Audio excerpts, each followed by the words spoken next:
龙小弟、朱哥哥，你们千万不要动手啊！不管你们谁杀了谁，我都受不了。菩萨保佑，菩萨保佑啊！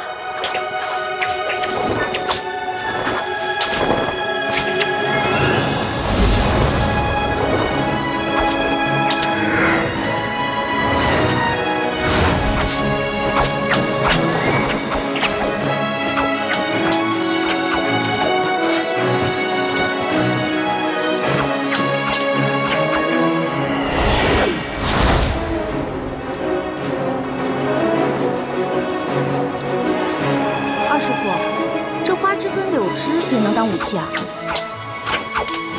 那当然了，咱们中原武术博大精深，炼至最高境界，飞花摘叶都可伤人。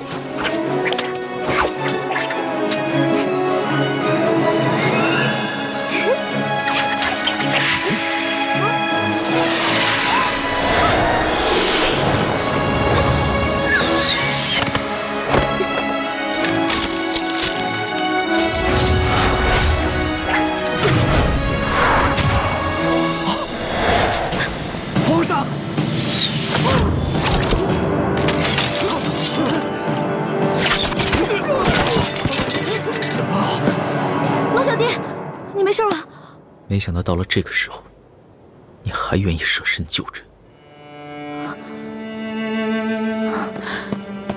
朱哥哥，你答应过我，你不会伤害龙小弟的。我并没有想要杀他，我以为你落在他的手里，所以在这花叶上下了毒，想让他受伤中毒，不得不放了你。那现在解药呢？只要他放我们平安离开，我自会交出解药。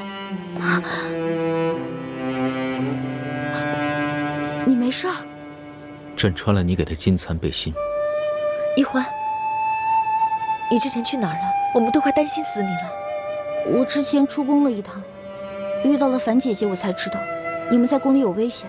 我这次回来是跟你们同生共死的。大师兄，左额图不见了。一欢，你不该回来的。 康熙已经布下天罗地网，我们逃不出去了。龙小弟，你真的要把我们全都杀了吗？太皇太后下了懿旨，要将你们这些反党一网打尽。好，我不求你放了我们，但我只有一个要求：杀了我，亲手杀了我。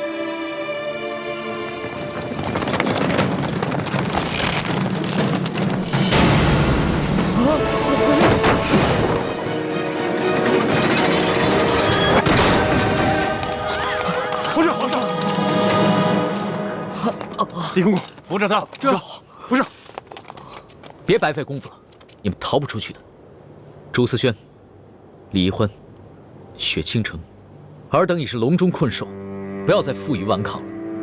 若是你们肯归降于朕，朕保证既往不咎。皇上，还是让奴才把这帮朱明联盟的余孽全部拿下吧。退下。这朱思轩、李易欢、雪倾城。 你们都听好了，你们虽然是前明的余孽，但是你们屡次救了朕的性命。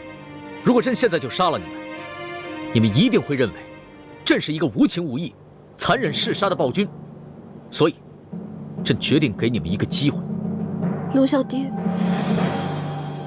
你是说你要放了我们吗？如果你们觉得朕是一个好皇帝，能够造福百姓。 那朕希望你们可以留下来，辅佐朕，打造一个太平盛世。如果你们不愿意留下来，那朕也会放你们归去。玄烨，今日你假作大度的放了我们，不过是想兵不血刃的瓦解我们朱明联盟，然后再逐个剿灭我们。朱思轩，你不要曲解了朕的一番苦心。你若是执迷不悟的话，只怕是江山未复身先死。 你们要是不想留下，那朕可以放你们出宫。但是出了宫门，从今往后，你们就再也不是朕的朋友，而是我大清的敌人。玄烨，今日你放了我，总有一天你会后悔的。你不是说过吗？说朕胸怀宽广，能容常人之不能容。朕和你一样，恩怨分明。你们屡次救过朕的性命，朕受了你们的恩惠，放你们出宫，也算是还了这份情谊。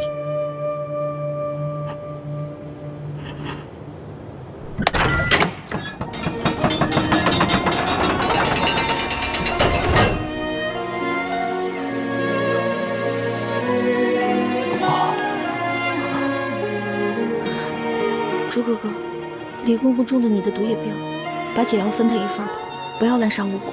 好。皇上，您受伤了没有？这药奴才先试试，如果有效果的话，奴才就给您留着。朕没事，朕有金蚕背心。李德福，你刚刚肯挺身救朕，也不枉朕赦了你2次大罪。奴才誓死效忠皇上。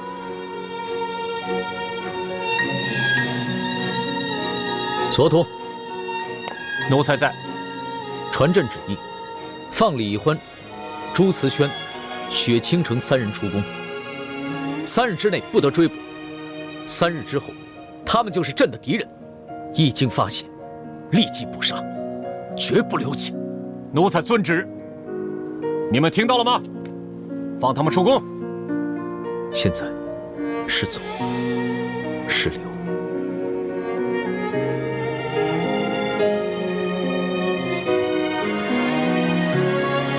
一环，跟我走吧。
都下去吧。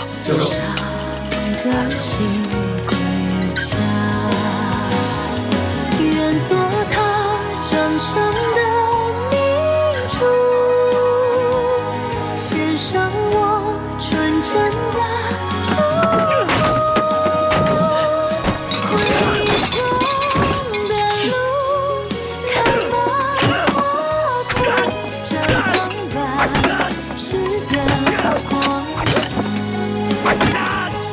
绽放百世的光速。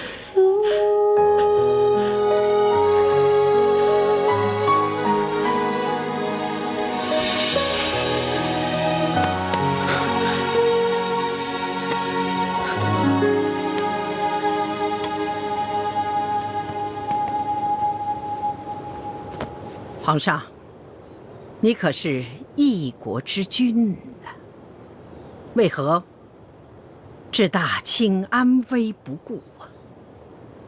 皇祖母，孙儿并没有置大清的安危于不顾。你明明已经是放虎归山了。皇祖母，朱仁义、朱新南、朱思轩是一个难得的文武全才，若是能为我大清所用，那将是我大清之福。他若是不臣服呢？那朕就拔了他的牙，剪了他的爪。一只没了牙和爪的老虎，也就不足为虑了。他是前明的太子，只有收服了他，才能算真正的收服了人心。崴心绝落时，才算是真正坐稳了江山。真是深谋远虑呀！皇祖母都不如你呀。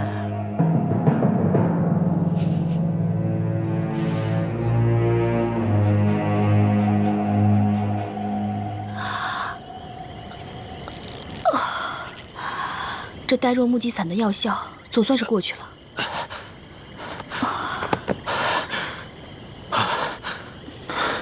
小师妹进宫都2个多时辰了，她和大师兄雪师姐怎么还没出来？不会是遇到什么意外了吧？不行，我去救他们。哎，你现在着急也没有用，这药效刚刚才过，至少还要过一会儿，我们才能行动自如呢。樊师姐，我能拜托你一件事情吗？什么事啊？我带小师妹私奔的事情，还请你不要告诉任何人，行吗？我其实刚才就是一时糊涂了。我现在已经看清楚小师妹对大师兄的情谊了，我保证以后再也不会胡思乱想了。放心吧，我也不想破坏你和大师兄之间的情分。再说，我和吴应奇的事情，你也一直在师父面前帮我说话，我心里也很感激。樊师姐别这么说，我们师姐弟从小一同长大，虽然不是亲姐弟，却胜似亲姐弟，彼此照应也是应该的。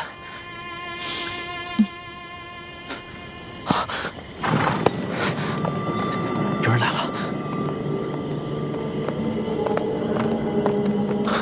大师兄。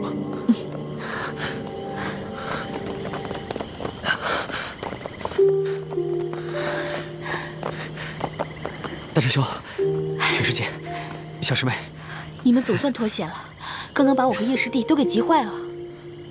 此地不宜久留，我们先离开这儿，上车再说吧。好。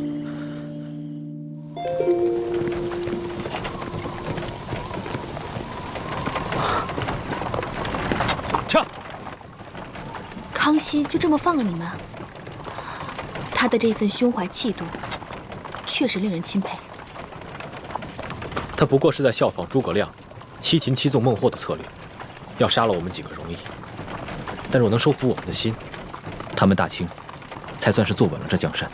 大师兄说的对，我们不能被康熙的小把戏所迷惑。小师妹，你怎么了？看上去心事重重的。没有，我只是觉得，咱们苦心经营了这么久，全都白费了。婉梅，我知道你在想什么。你今天能最后决定跟我走，我已经很开心了。希望你接下来能调整好自己的心态，回到之前的样子。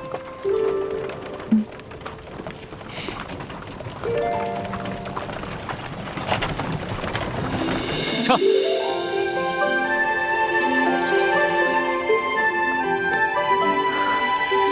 这个泉水山庄也是我们的据点吗？不错，幸好我们在京郊的香山脚下，还备下了这么一处据点。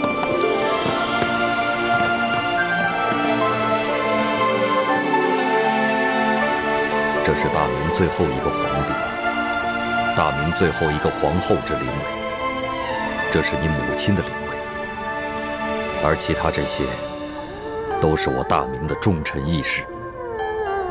有的是为了保护当年还是婴儿的你被清军所追杀，有的是为了光复我大明所牺牲的将士。欢儿，如果他们在九泉之下知道了当年自己用性命换下来的大明后人，不但不想着为他们报仇雪恨，还爱上了他们最大的仇人大清的皇帝，你说他们在九泉之下能瞑目吗？晋王，不要生气了，欢儿也不是有心背叛我们的，只是不知不觉中了康熙的诡计，被他的虚情假意所迷惑了。欢儿，你怎么那么傻呀？你怎么能相信一个帝王的情爱和仁义呢？这是人间最虚幻的东西。好在欢儿已经离开了紫禁城，再也见不到康熙了，他慢慢会醒过来的。好，欢儿，你现在就当着诸位师长的面发下毒誓，从此再也不要理康熙，再也不要对他动心，跟他一刀两断，势不两立。否则的话，你将永堕无间地狱，永不得超生。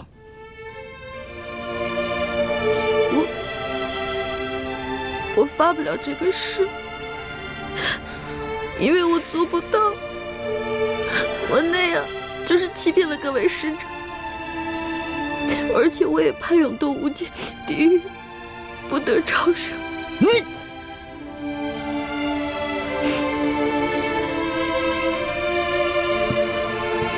皇上、皇后、夫人，各位人人义士，我李定国教女无方，愧对列位。列位在九泉之下难以瞑目，我李定国如今又有何面目苟活于世上？好，我这就到九泉之下来陪伴你们。晋王，晋王，师父，樊太医，你不要拦着我！不可呀，晋王！爹，我错了，我发誓还不行吗？不过我得换个说法，即使您不同意，你也不用去九泉之下陪他们，就让我死了，去九泉之下跟他们请罪吧。那你说来听听。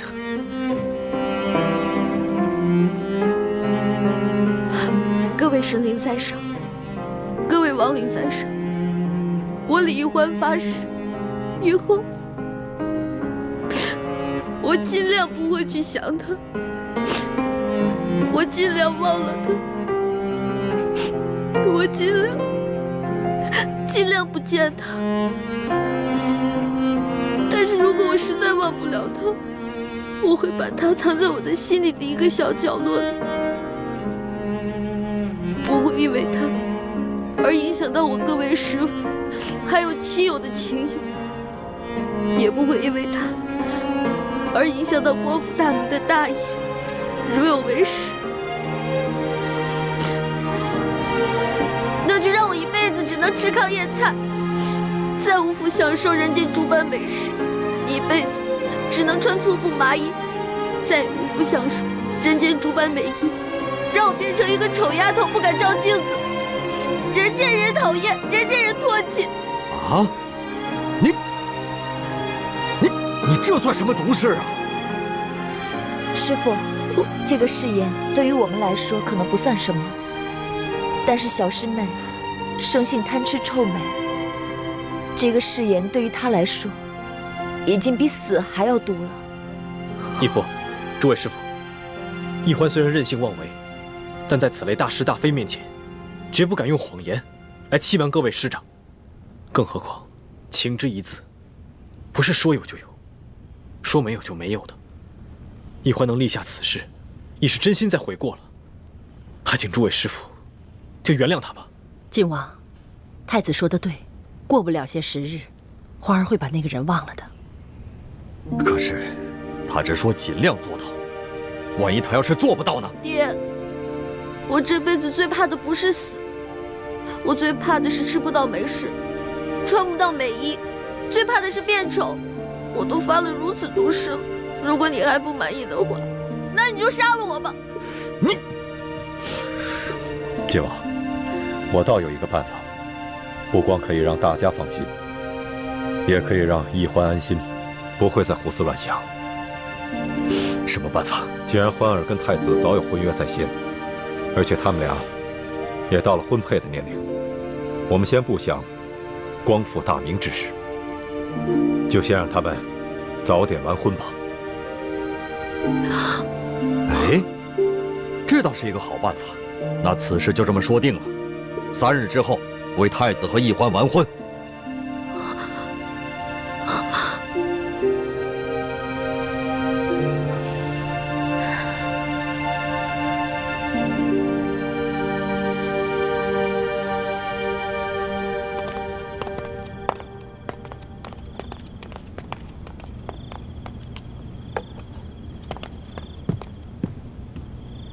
皇上请用茶。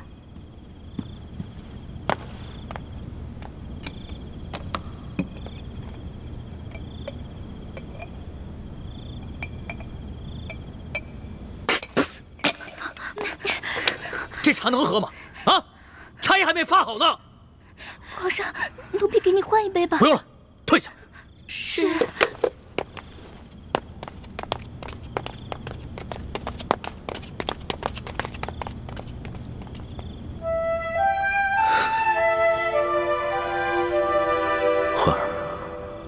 你在哪儿？你可知道真正在想你，你也在想朕吗？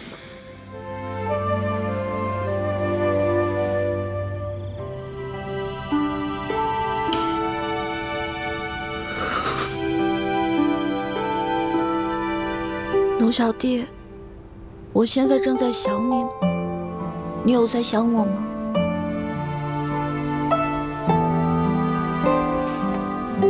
不过以后都不能再想你了，不然我就要一辈子只能穿粗布麻衣，吃糠咽菜，变成一个连镜子都不敢照的丑丫头了。老大，你真的要嫁给你的猪哥哥，从此忘了小弟吗？哎，走开！我不要见到你！走走走，快滚！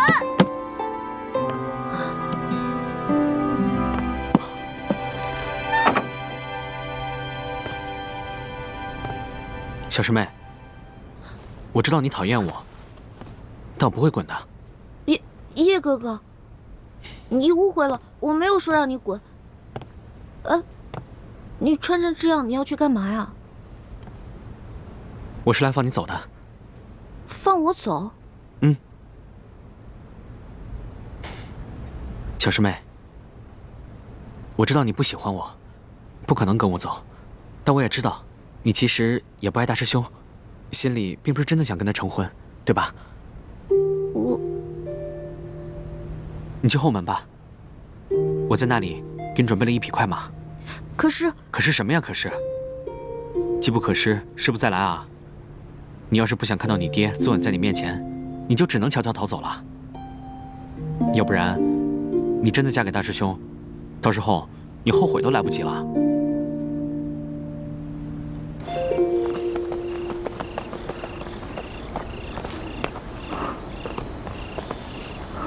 小师妹，快上马吧。小师妹，叶师弟，这么晚了，你们这是要去哪儿啊？樊姐姐是你啊，吓我一跳。小师妹听说这后山有萤火虫，想让我带她来抓解珍回去玩，是吧？这山上哪来的萤火虫啊？我看你是想带小师妹逃走吧？樊姐姐，我求求你了，你就让我走吧。小师妹啊，不是我不想让你逃，大师傅他们早就想到你可能要逃婚了，所以特地派我来盯着你呢。樊师姐，你和吴英奇也是相爱不能相守，己所不欲，勿施于人，就放小师妹走吧。嗯。小师妹，虽然从小我爹就偏爱你，让我心里一直耿耿于怀，但我一直把你当亲妹妹一样疼爱，也希望你能够幸福。你走吧，只是现在别骑马，以免惊动了师傅们。等走远一些再上马吧。樊姐姐，谢谢你。走吧。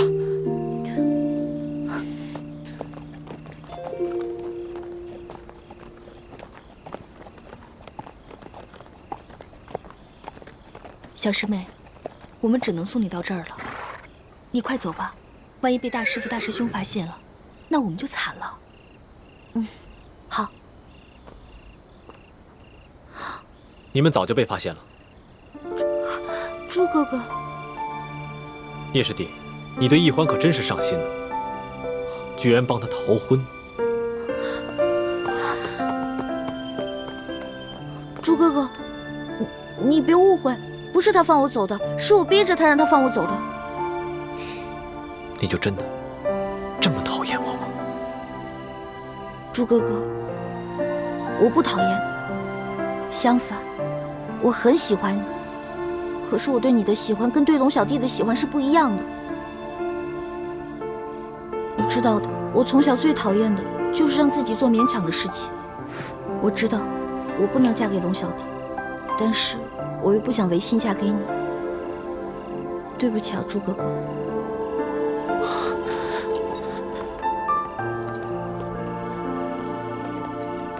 大师兄，我不是想和你抢易欢，因为我知道，其实，在易欢的心里，我的地位跟你比差远了。我只是不想易欢嫁给他不想嫁的人，因为那样他不会幸福。朱哥哥，你现在既然已经知道我要逃跑了，我跟你回去，你能不能别怪罪叶哥哥？真的，我说到做到。我答应你回去以后，我再也不逃跑了。但你千万别告诉我爹还有师傅们，不然的话，叶哥哥肯定会被重重责罚的。不，我不能答应你。为什么呀？你知道我为什么在这等你吗？暗中监视我，防止我逃跑。原来朱哥哥在你心里就是这样一个不顾及你的感受，只知道禁锢你、逼迫你的人。你的意思是，你要放我走？是，我本想悄悄放你走，但没想到被叶师弟抢先一步。大师兄，你真的肯放一环走啊？你明明可以和他成亲的。你喜欢一环，希望他幸福，而我比你更爱他，难道我就不希望让他幸福，不能成全他吗？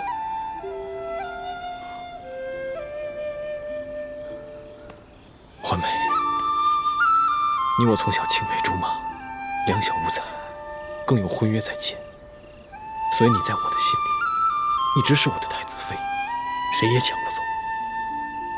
但是我答应过你，要让你幸福，绝对不会勉强你。我喜欢的是那个无忧无虑、活泼快乐的环美。我不想看到你整日愁眉不展，心情抑郁。朱哥哥，我只想最后再问你一句：我跟你10多年青梅竹马，真的比不过你跟康熙相处大半年的时光吗？在你心里，你真的从未爱过我吗？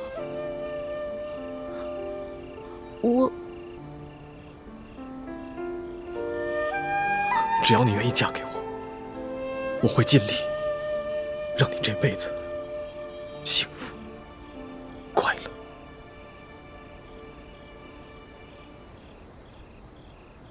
朱哥哥，其实你在我心里的分量是很重的，你是我非常重要的一个人，但是我对你的感情是兄妹之情，无法变成男女之爱。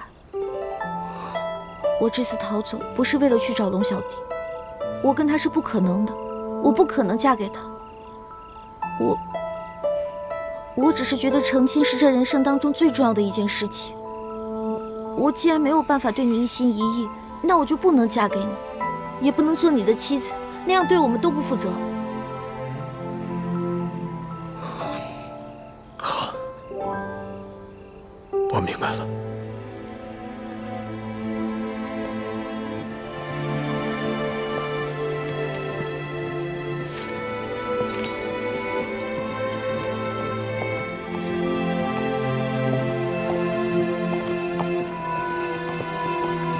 我给你准备了一匹马，还有一包你最爱吃的零食，包里面还有一些银两。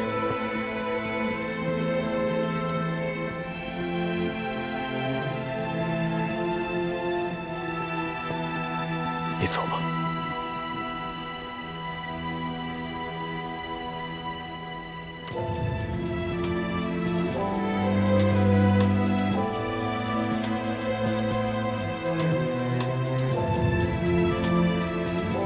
朱哥哥，谢谢你。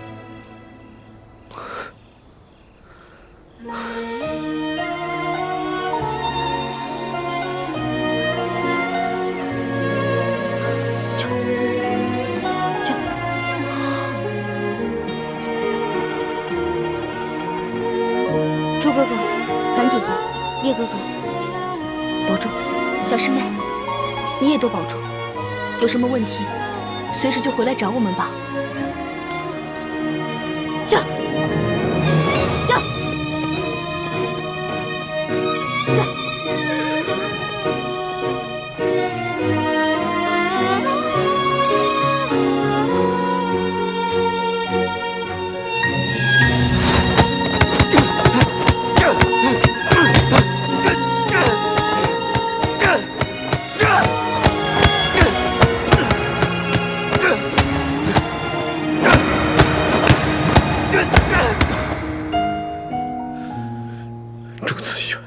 你真可怜，你不仅失去了你的江山，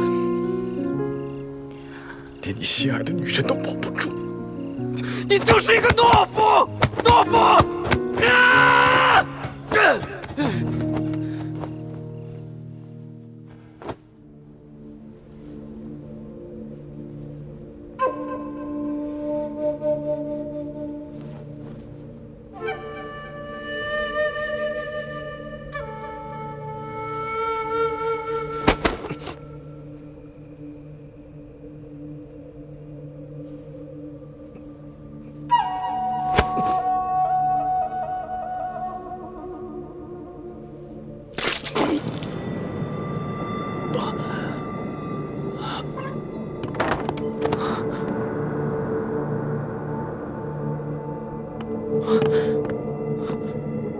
没想到小师妹的离开，对大师兄伤害这么大，他居然走火入魔了。如果我不救他，他不死也要落下一个残疾。不救还是不救？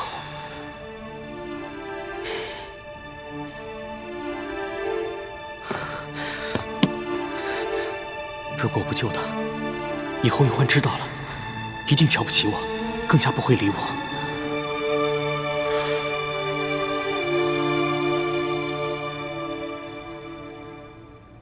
大师兄放走了一欢，我心里怎么还隐隐高兴呢？倾城，你醒醒吧！就算如此，你以为大师兄就会忘了小师妹，把一番情谊转移到你身上吗？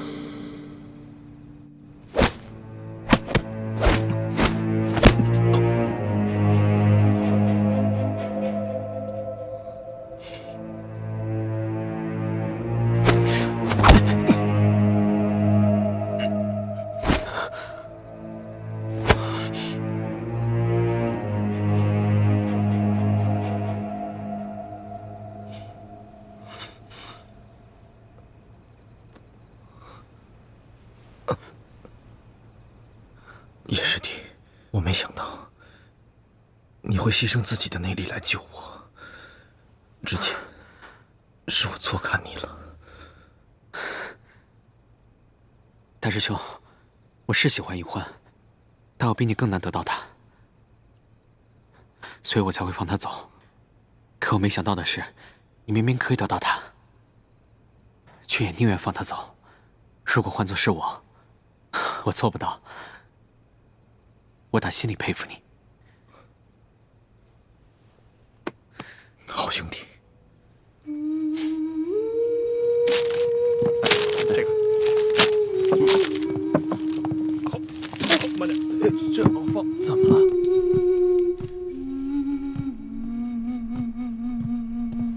太子，义父，诸位师傅，我跟欢妹的婚事取消了。什么？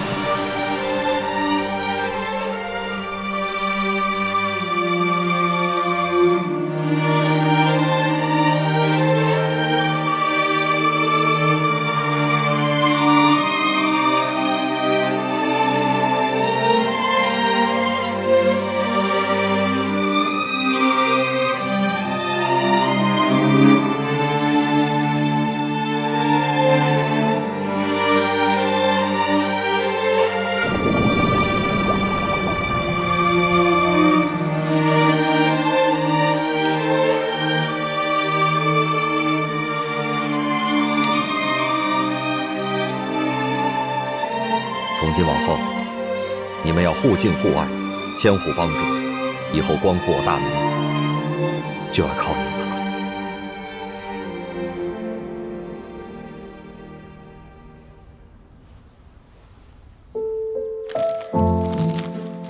这个给你，我们和好吧。猪哥哥，你也吃啊？你吃吧，我不喜欢吃。给。来，一欢妹妹。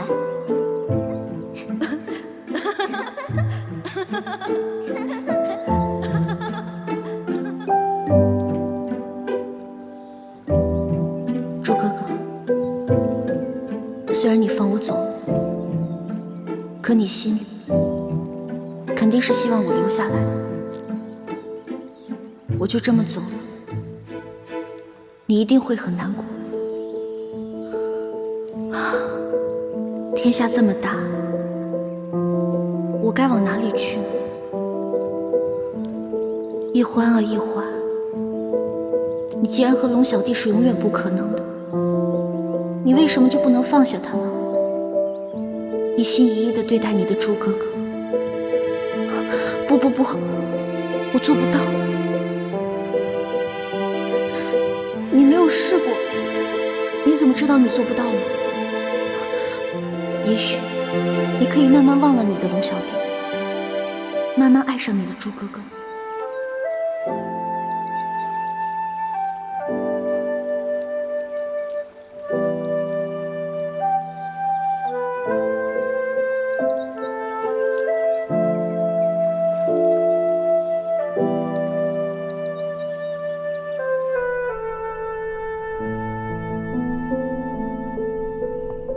太子，你怎么这么糊涂？欢儿任性，难道你也不明事理吗？我这就去追他，我就不相信，我拼着性命不要，却换不来他的回心转意。义父，你不要去追易欢了，他夜里就走了，你追不上的。而且，我也不想你再拿自己的性命去逼迫欢妹跟我成亲。强扭的瓜不甜，我们就放欢妹一条生路，让欢妹去过自己想过的生活吧。太子，如果她回到紫禁城找到了康熙，难道你也不后悔吗？我相信欢妹不会去找康熙。如果她真的去找了，我也不后悔，我会祝福她的。太子，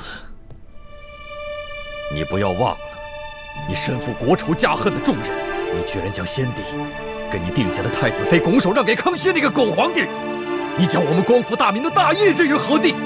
你将我们这帮誓死追随你、誓死效忠大明的臣子置于何地呀？义父，诸位师傅，我不仅是大明最后一个太子，也是你们的弟子，朱明联盟的成员。我违背了盟约，愿意接受盟规处置。哎呀！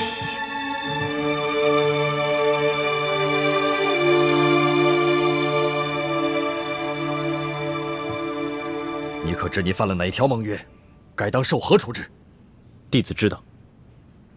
不遵师命，鞭责20；私放联盟成员脱离联盟，鞭责40。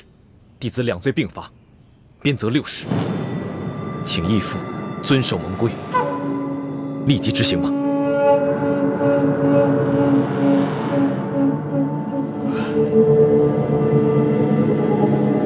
联盟执法弟子何在？在。大师父，大师兄虽然私放一欢，犯了盟规，可他毕竟是大明的太子，不是寻常联盟弟子，当有豁免权。还望大师父收回成命，饶过太子这一回吧。求大师父收回成命，饶了大师兄吧。你们不必为我求情，正因为我是太子，更应该以身作则，坚守盟规。更何况我是明知故犯，如果义父和诸位师傅不惩罚我，以后还如何管理好联盟？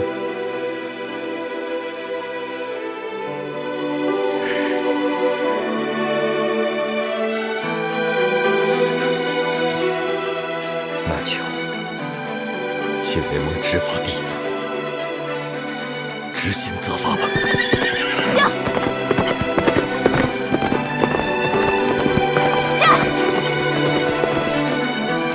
！9、10、11、12、13、14、15、16、17、18、19、晋王，你看是不是略施责罚就可以了，不用鞭责60这么多。24、25、26。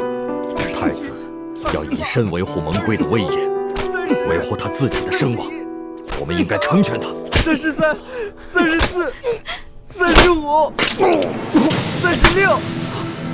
住手！太子，太子，你身体强健，武功又在诸弟子之上，怎么受此小小的鞭刑就会吐血呢？大师父，太子昨晚练功走火入魔了，其实已经吐了很多血。如果不是弟子及时出手相救，恐怕太子这回已经没命了。你呀，你怎么不早说呢？四师傅，是我不让叶师弟说的，你不要怪他。晋王，太子确实是练功走火入魔了，受了内伤，责罚就到此为止吧。是啊，晋王。魔生，你先扶太子回去休息吧。义父，快起来。还有24鞭没有打，请继续吧。太子，你已经身受内伤，我看这责罚就暂且记下吧。我这点小伤不碍事，再多养几日便能恢复过来。如果因此减免了对我的刑罚，以后还何以复仇？还何以与大家一起光复大明？我撑得住，请继续吧。只有这样，我的心里才能好受一点。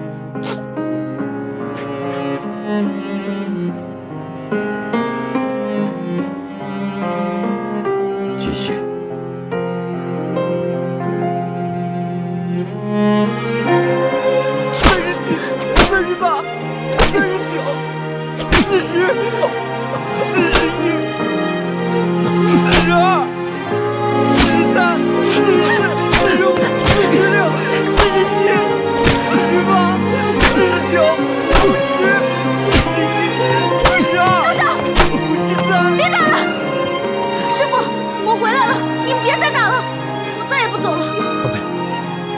你怎么回来了？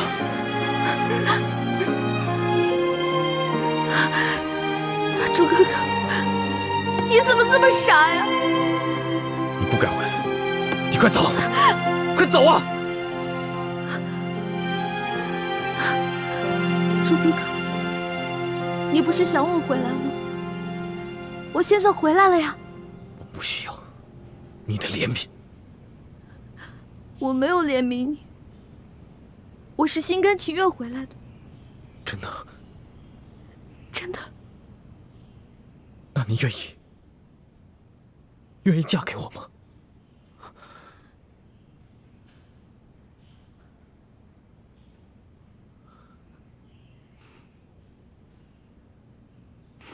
那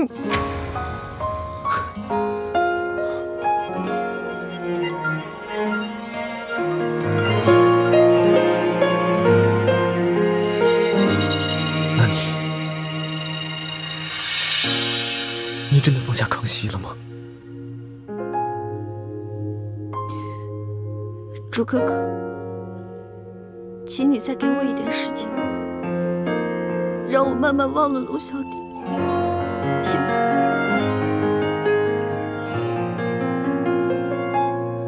好，我不勉强他。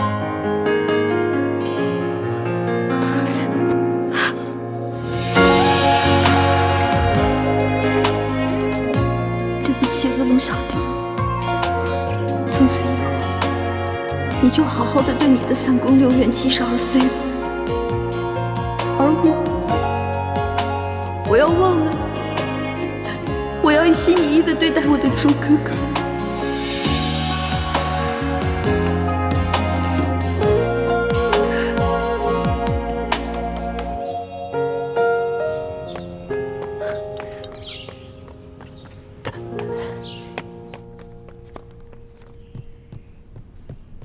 皇上，黑狐的飞鸽传书。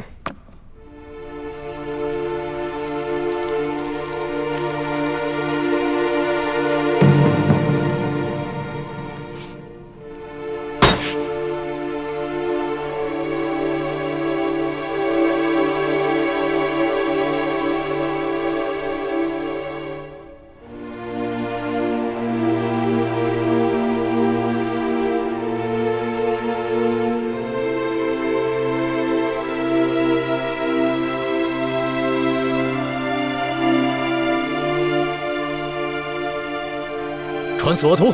这。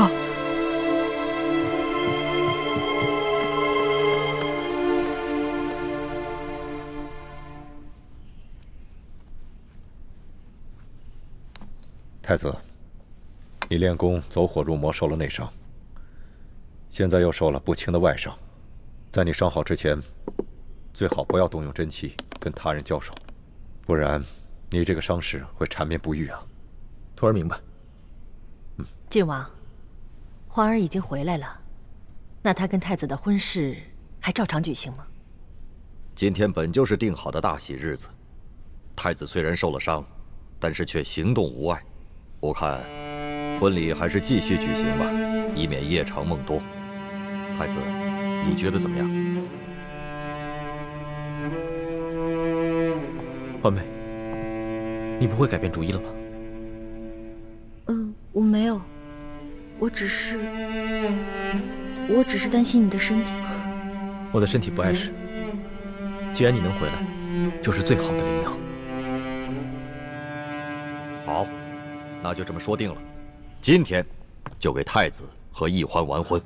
好，可是这吉时已过了呀。哎，不要紧的，择时不如撞时。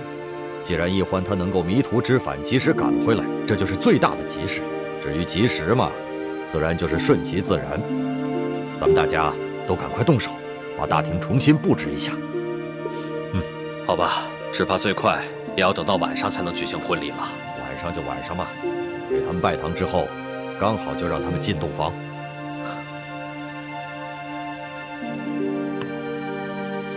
欢妹，你如果真的后悔了，现在还来得及。不，一切听从师父跟爹的安排吧。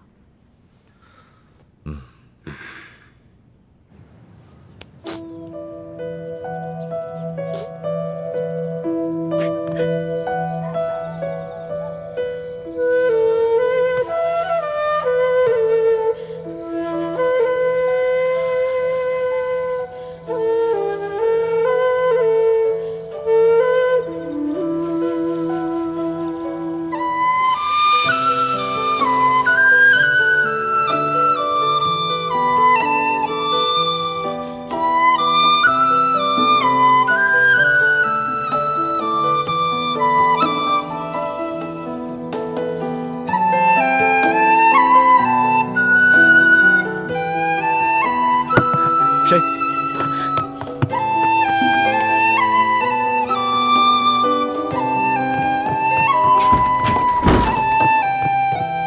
大师兄，倾城，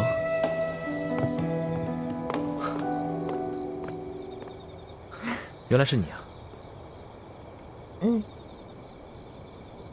我是来给你送礼物的。这是我亲手编的同心结，算是我送给你和小师妹的新婚贺礼吧。希望你们能够永结同心，白头到老。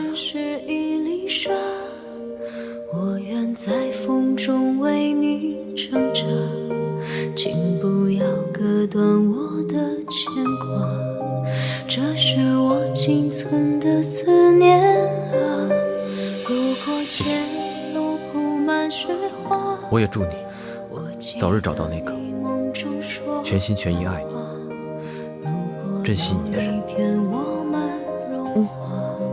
的幸福在发芽。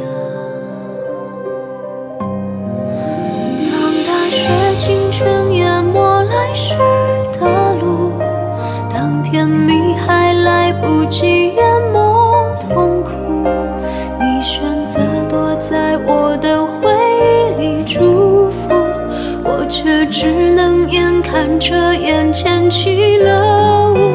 当大雪清晨淹没来时的路，当甜蜜还来不及淹没痛苦，我选择拒绝解开心里爱的毒，你却只能聊聊我的无助。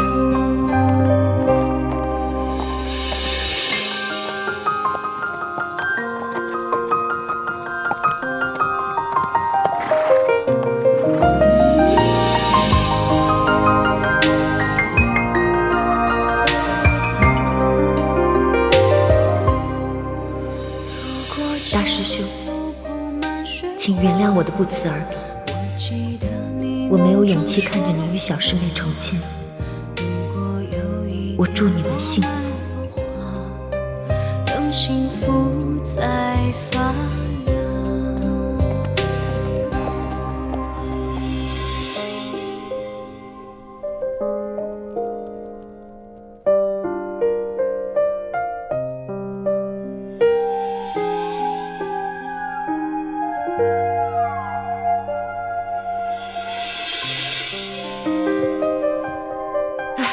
还是咱们这大明的服饰好哈！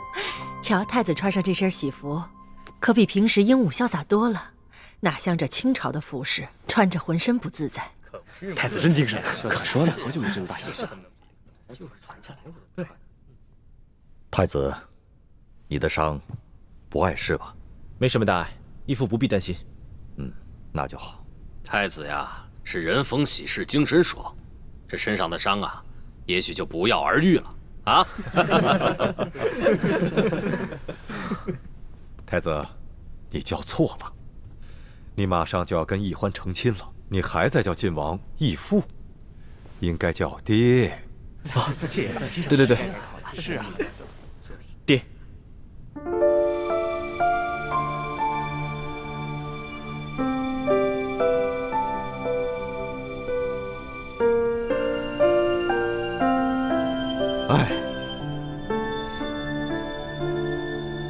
哎，欢儿怎么没来呢？啊？哎呀，这女孩子嘛，总是要化一化妆，打扮得漂漂亮亮的才肯出门。倩影正在给她梳洗打扮呢。这样吧，我去催催她，就说咱们的新郎官等急了。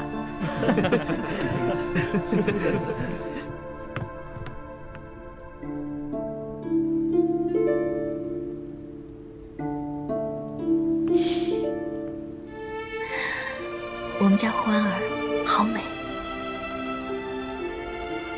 好了，我们可以出发了，可千万别让新郎等太久。樊姐姐，等你出嫁的那一天，到时候我也为你梳妆吧。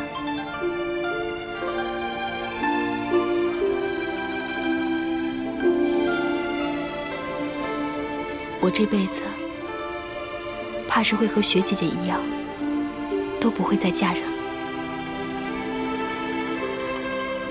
我和雪姐姐心中的那个人，怕是都是不可能了。可我们既然不能跟心中认定的那个人在一起，怕是这辈子都不会再嫁给别人了。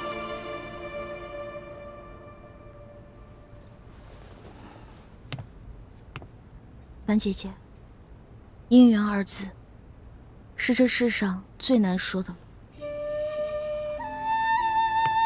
我们会遇到有情无缘的人，可有些人却是命中注定。我跟你其实是一样的，在我心里的那个人，我跟他注定是不可能，所以我们是有情无缘。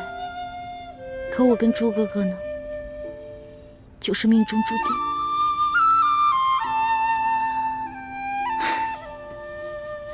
好了，既然你决定放下心中那个人，决定要嫁给大师兄了，那就不要再去想他了。不然的话，不仅会伤了大师兄，还会伤了大家的心，更会伤了你自己的心。准备好了吗？哎呀，欢儿，你这身打扮可真漂亮。倩影，你要准备好了，就快把新娘子带过去，赶紧拜堂成亲，新郎都等急了。哎呀，知道了，娘，我们马上就好。快点啊，快点，欢儿。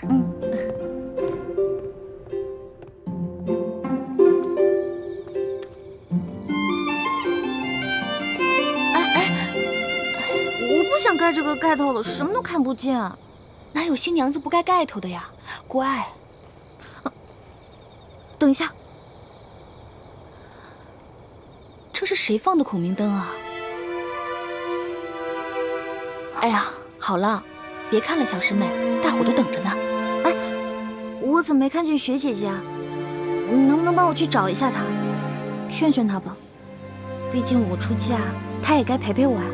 好，那我去叫她，也劝劝她，把以前发生的事情都放下。那你可在这乖乖等我啊。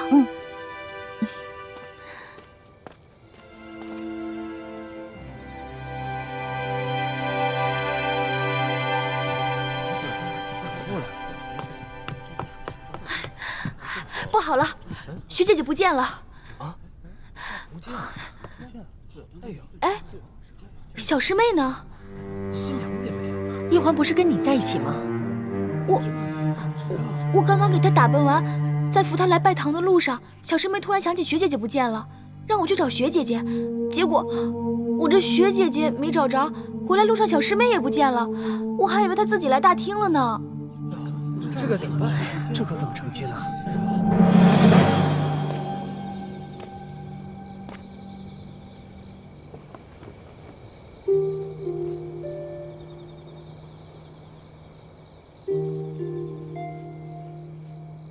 大师兄，刚刚小师妹就是在这儿等我的，怎么一眨眼就不见了？雪姐姐也不见了，他们该不会是被人给掳走了吧？不可能！以倾城的武功跟易欢的轻功，没有人可以不动声息地把他们给掳走。大家都四处找遍了，也没有找到雪倾城和易欢，真是奇怪，他们能去哪儿了呢？倾城这孩子有些心事，咱们是看着他长大的，心里自然都明白。他大概是没有勇气看到太子和易欢成亲，所以便不辞而别了。可是欢儿又去哪儿了呢？他不会又逃婚了吧？可是这次是他自己回来的，他还说已经想明白了。忘记康熙一心一意对太子。我觉得这次欢儿是下定决心要回来跟太子成亲的，只怕是临时又动摇了，又没法面对太子和我等师长，所以便不辞而别。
老大，你终于来了。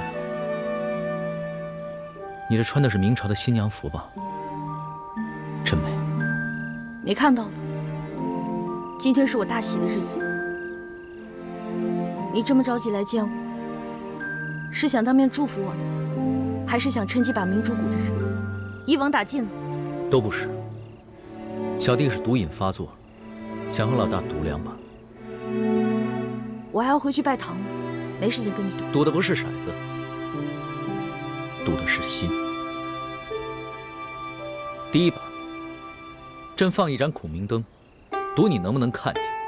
若是你没有看见，或者是你看见了不来，那朕就输了。幸好你看见了，而且你孤身来见朕，就说明朕赢了。不，你输了。我孤身来并不是想见你，而是想告诉你，我要嫁人了。如果你还念着一点我们之前的旧情的话，就请你别打扰我今天的洞房花烛之夜，也别派你的兵来追杀我们。朕若是要派兵追杀你们的话，就不会用这样的方式跟你见面。朕不相信你会嫁给朱思轩，朕也接受不了你嫁给朱思轩。朕第二把赌的就是等你见到朕之后，你是否愿意跟朕走。那我现在就告诉你，你输了。未必吧？朕不相信你心里没有朕，就像朕忘不了你一样。一得到你要成亲的消息，朕就六神无主了。朕不会让你嫁给朱慈轩的，朕也不会让你再离开朕的身边。你怎么知道我今天要成亲了？因为你我是同月同日生，又是结拜兄弟，所以心有灵犀一点通啊！你别骗我了，我跟你只是同月同日生，可我跟朱哥哥却是同年同月同日生，我跟他的缘分不比你强吗？我问你，是不是我们谷里还有你的奸细？老大，不对，欢儿，复明是不会成功的。你与其等着做什么朱明的太子妃，不如做我大清的皇妃。你虽是汉女，但是朕可以给你抬一个旗级。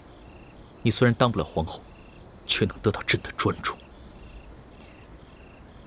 我现在已经不是你的老大了，你也不再是我的龙小弟了。我们两个结拜，对你来说不过是一时兴起的玩笑，而对我来说就是一场梦。如今梦醒了，我们都不要再这样继续下去了。我根本就不想要你的什么专注，跟我一点关系都没有。你走吧，今天就当是我们最后一次见面。别再口是心非了，朕不相信你的心里没有朕，要不然的话，你为什么要在成亲之夜偷偷的跑出来见朕？你快走吧！你现在再不走的话，被我爹跟师傅看到了，你可就完了。你看看，你还是那么关心朕。今夜你不跟朕走的话，朕是绝对不会走的。你简直就是个无赖！你现在哪像一个真龙天子，哪像一个九五之尊啊！真龙天子、九五之尊，那是对别人而言。在你的面前，以前朕是你的龙小弟，以后朕是你的男人。走开！走开！走开！你打吧，你打死朕吧！你要么打死朕，要么跟朕走。我恨你！我恨你！我恨你！我恨你！我恨你！你现在让我怎么办？我该怎么办？我已经发过誓，我心里不能再想你了。如果我再想你的话，那我就一辈子吃糠咽菜，穿粗布麻衣，变成一个丑女人了。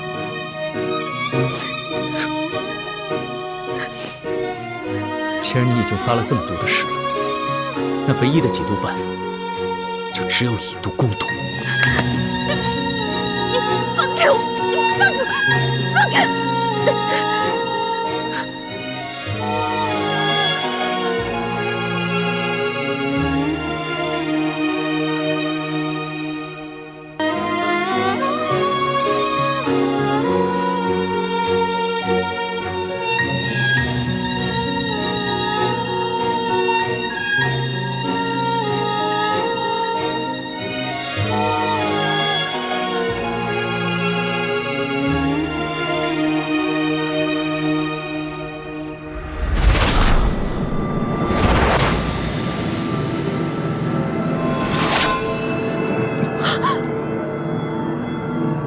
朱哥哥，你答应过我的，你不会杀龙小弟的。可你也答应过我，会心甘情愿地嫁给我，一心一意对我。欢梅，其实你昨夜走了，就不该回来，不该给我希望，又马上让我绝望，不该把我最幸福的一刻变成最耻辱、最伤痛的时刻。对不起，对不起，对不起，朱哥哥，我也不知道为什么，只要你别杀他，我现在就跟你回去拜堂成亲。她不能回去跟你拜堂成亲，她要是嫁给你的话，那就是对朕无情，对你不忠，更是对他自己不仁。玄烨，你不要为难一个女孩子。你有种来，可否有种跟我决斗？论武功，朕远非你的对手，但你我的身份，又不是江湖的寻常莽夫，怎可以武定输赢？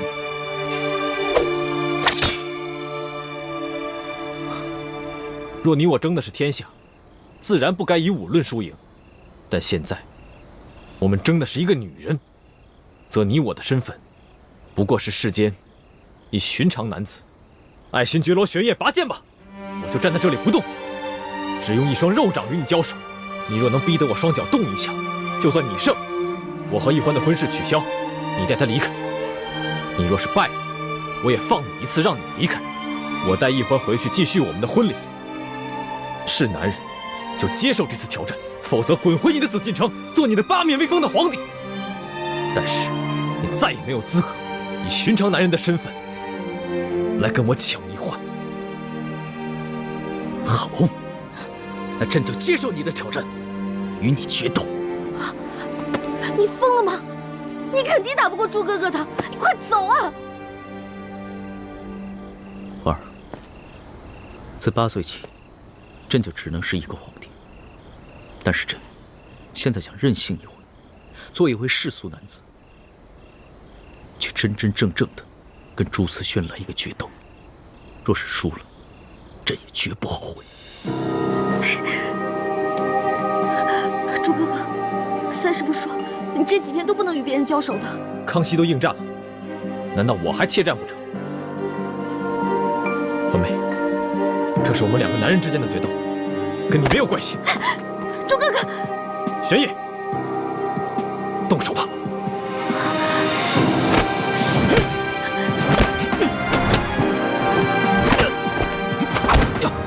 龙小弟，朱哥。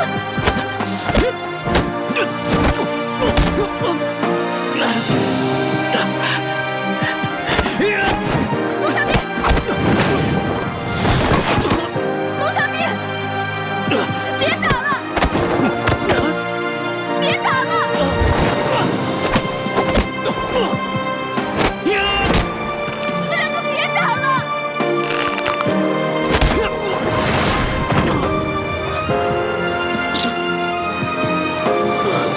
玄烨，你现在明白了，做皇帝，你或许比我强，但做男人，你永远比不上我。所以，你还是认输吧。朕绝不认输！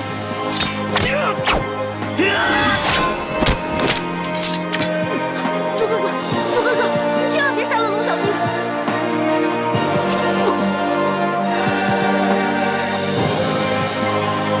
朱哥哥，龙小弟，千万不要杀害我的朱哥哥！朱慈轩认输了。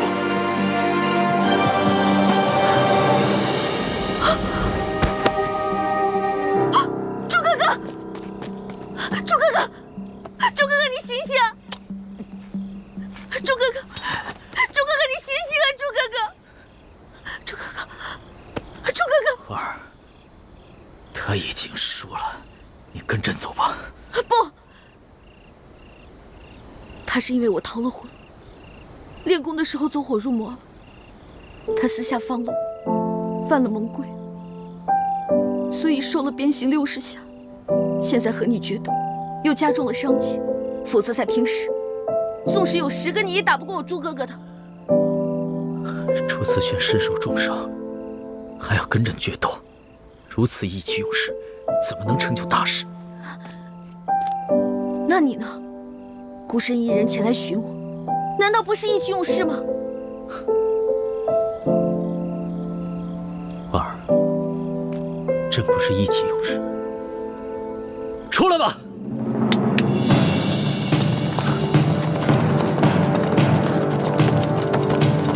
皇上，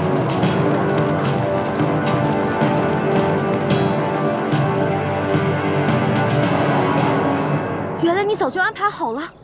花儿，朕想做你的男人，但是朕更是大清的皇帝，朕在任何时候都不能意气用事。倒是朱慈轩，明明受了重伤，却还只把心思用在你我二人之上。他过来的时候，没有发现林中有埋伏。那你现在想干嘛？你想杀了我朱哥哥吗？婉儿，朕不想骗你。你和朱慈轩，朕必须带走一个。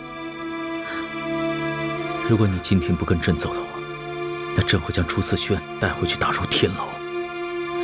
有太皇太后在，朕无法保他不死。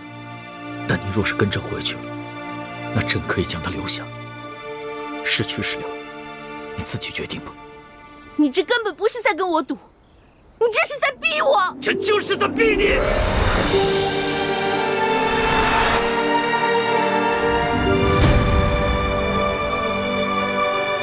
因为朕输不起，朕不能没有你，朕更不能眼睁睁地看着你去嫁给朕最大的敌人。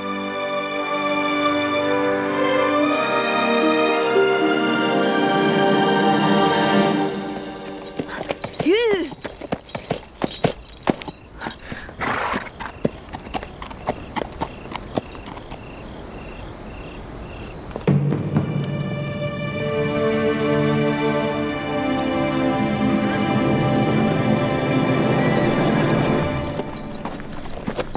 易欢，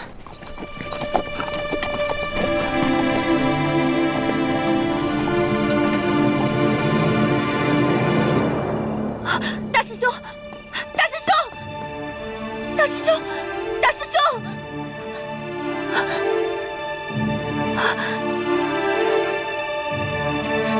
我还是先把你送回去。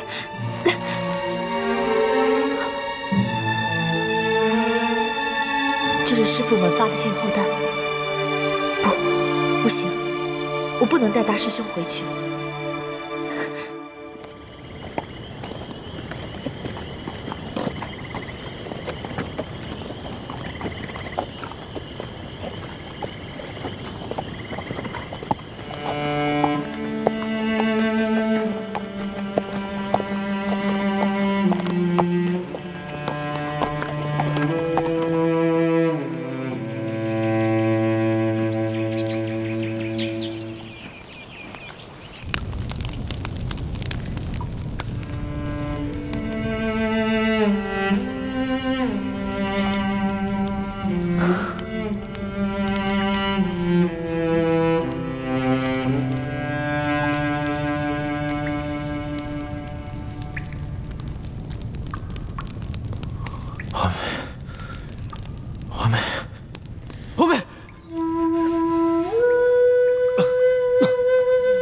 大师兄，你醒了？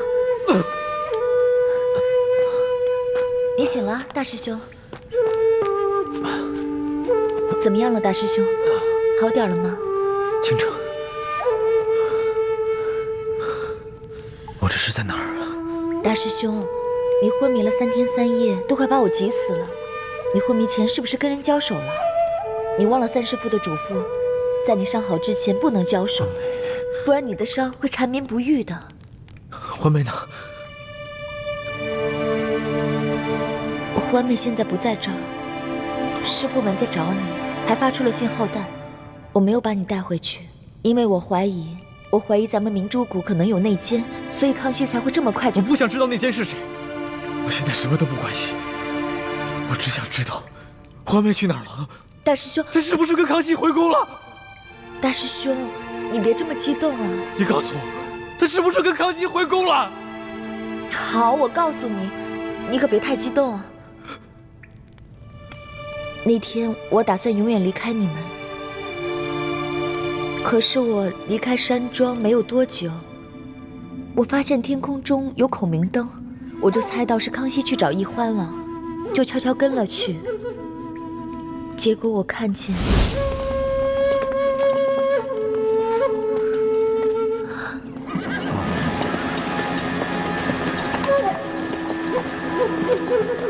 易欢。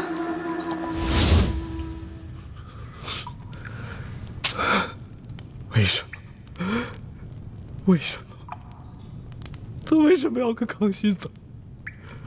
为什么要骗我？为什么要这样子羞辱我？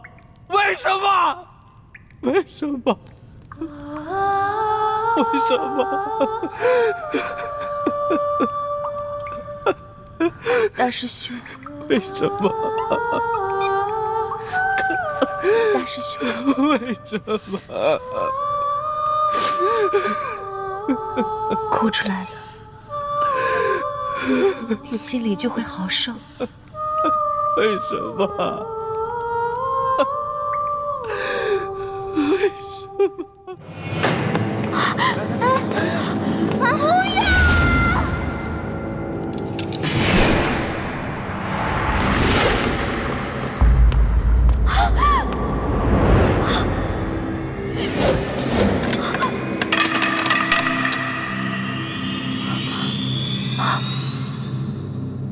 龙小弟，你不是答应过我吗？你永远不会杀他们的，你不能出尔反尔啊！不是朕要杀他们，是你们的奸细把他们出卖给太皇太后，是太皇太后执意要杀他们，朕也是迫不得已。行刑！不要！不要！师叔姑娘，你怎么了？我没事，做了个噩梦。先下去吧。是。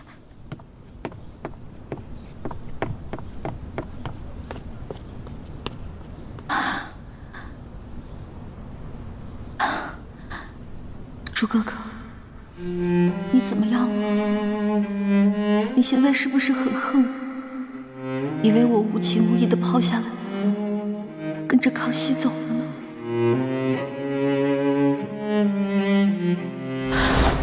你和朱思轩，朕必须带走一个。如果今天你不跟我走的话，那朕会将朱思轩带回去打入天牢。只要太皇太后在，朕无法保他不死。但若是你跟朕回去了，那就可以将他留下。是去是留，你自己决定吧。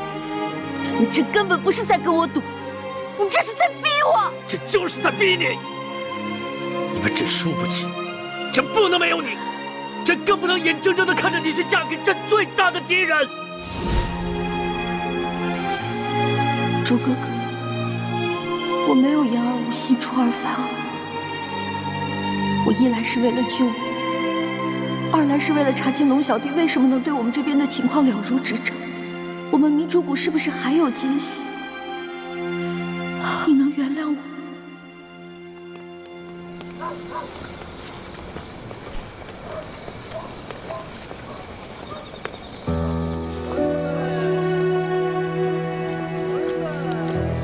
哎呀，这穿什么东西？这人怎么穿这样？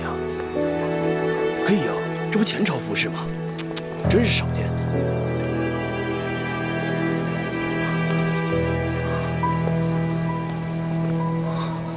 哎呀，你看看他穿的什么衣服呀？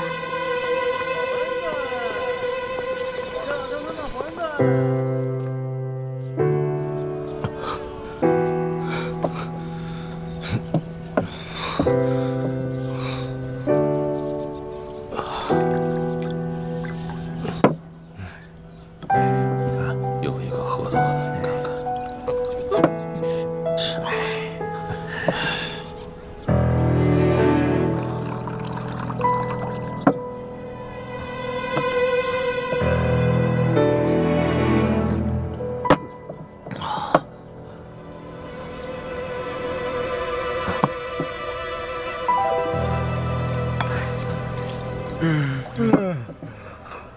小二，拿酒来。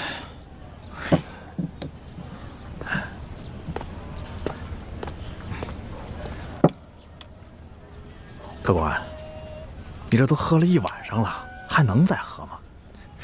你还有钱再喝吗？连你也看不起我？你以为我没钱吗？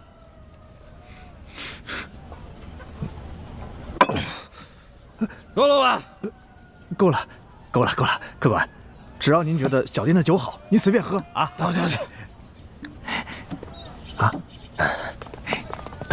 哎呦，哎，你看这人胆儿真大呀！竟然敢穿前朝的服饰。对，你看还穿着新郎服呢。哎，咱们走。哎，来，你们说这人会不会是乱党啊？哎，要真是乱党，岂敢穿着前朝服饰公然上九龙来招摇？我看不是哪个戏班的戏子，就是个疯子。对，有道理。哎，我看他可不像是疯子。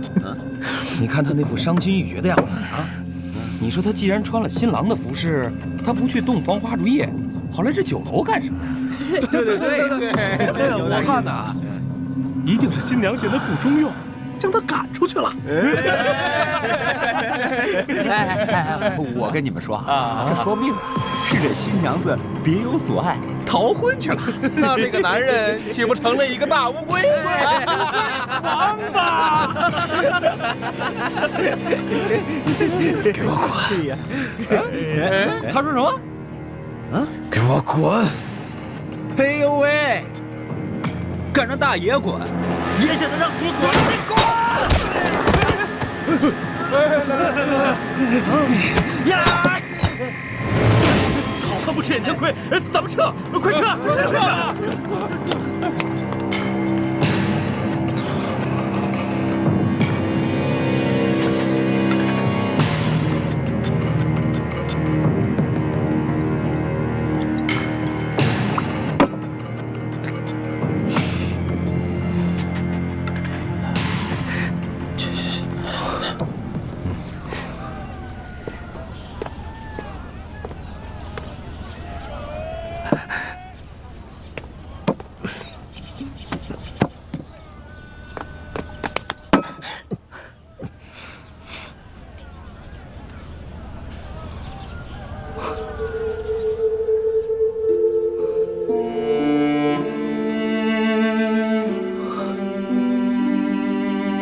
是你呀！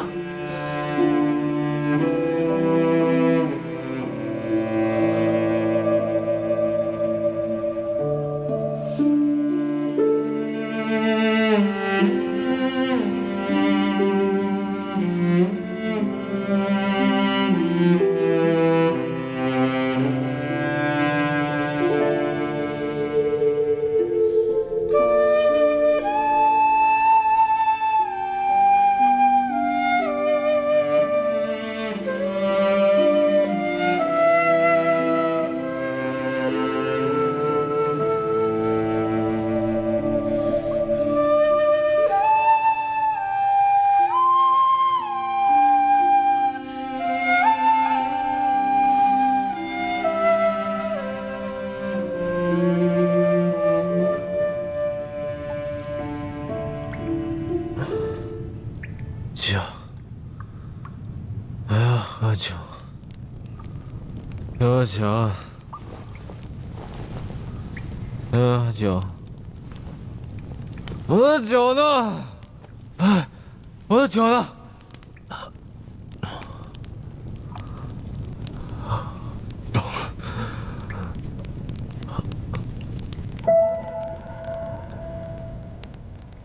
花梅。就回来了。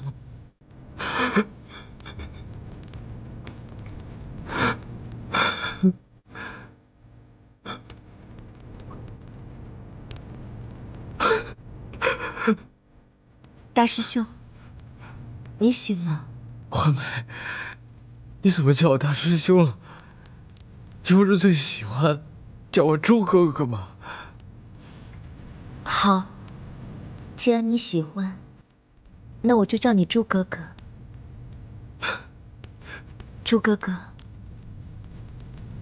我们成亲吧。我们先合卺，再成礼。能成亲？好。可是师傅们不在啊。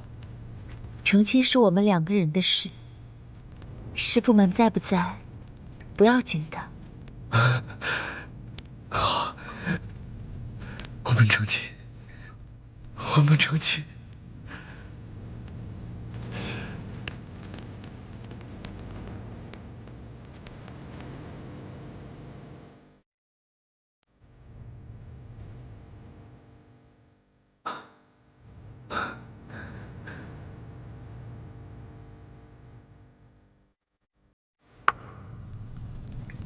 终于等到这一天了，我真的好开心，好欢喜啊！朱哥哥，我也是。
怎么是你啊？是我，当然是我。大师兄，我是真心爱你的，我愿意做你的新娘，我愿意嫁给你。不，你别这样，不可以。为什么不可以啊？大师兄，你别再想着小师妹了，小师妹已经跟着康熙走了，她的心里眼里只有康熙皇帝，没有你，你怎么那么糊涂啊？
真的，倾城亲眼所见，他们一起走了。不要再折磨你自己了。一直真爱你的人是倾城我呀。这么多年，倾城一直默默地爱着你。我理解你。我懂你的心，大师兄，就让我嫁给你，做你的新娘，一辈子和你在一起，关心你。